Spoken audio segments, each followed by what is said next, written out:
ശരി, കോഴിക്കോട് പേരാമ്പ്രയിൽ സ്വകാര്യ ബസ് ഇടിച്ച് വിദ്യാർത്ഥി മരിച്ചതിൽ പ്രതിഷേധം തുടരുന്നു. യൂത്ത് കോൺഗ്രസ് പ്രവർത്തകർ കുറ്റ്യാടി കോഴിക്കോട് സ്വകാര്യ ബസ് തടഞ്ഞു. പേരാമ്പ്ര സബ് RTO ഓഫീസിലേക്ക് മുസ്ലിം ലീഗ് SFI പ്രവർത്തകർ മാർച്ച് നടത്തി. ഇന്നലെയും വിവിധ യുവജന സംഘടനകൾ പ്രതിഷേധിച്ചിരുന്നു.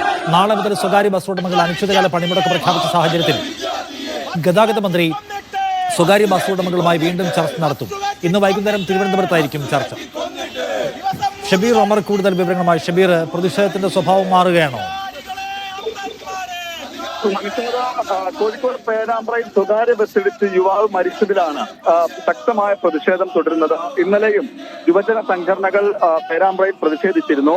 ഇന്നിപ്പോൾ വിവിധ രാഷ്ട്രീയ പാർട്ടികളാണ് പേരാമ്പ്രയിൽ ശക്തമായ പ്രതിഷേധം ഉയർത്തുന്നത്. പ്രത്യേകിച്ച് ഈ കുറ്റ്യാടി കോഴിക്കോട് റൂട്ടിൽ ഓടുന്ന ബസ്സുകൾ, സ്വകാര്യ ബസ്സുകൾ അമിത വേഗതയടക്കം നിയമങ്ങൾ ലംഘിച്ചാണ് സർവീസ് നടത്തുന്നത് എന്നാണ് ഈ രാഷ്ട്രീയ പാർട്ടികളുടെയും യുവജന സംഘടനയുടെയും എല്ലാം തന്നെ ആരോപണം. ഇതിനെതിരെ മോട്ടോർ വാഹന വകുപ്പ് നടപടിയെടുക്കുന്നില്ല. അധികൃതരുടെ ഭാഗത്ത് നിന്ന് യാതൊരുവിധ നടപടിയും ഉണ്ടാകുന്നില്ല. അതുകൊണ്ടാണ് ഇവർ ഇങ്ങനെ സർവീസ് നടത്തുന്നതെന്നും ആക്ഷേപമുണ്ട്.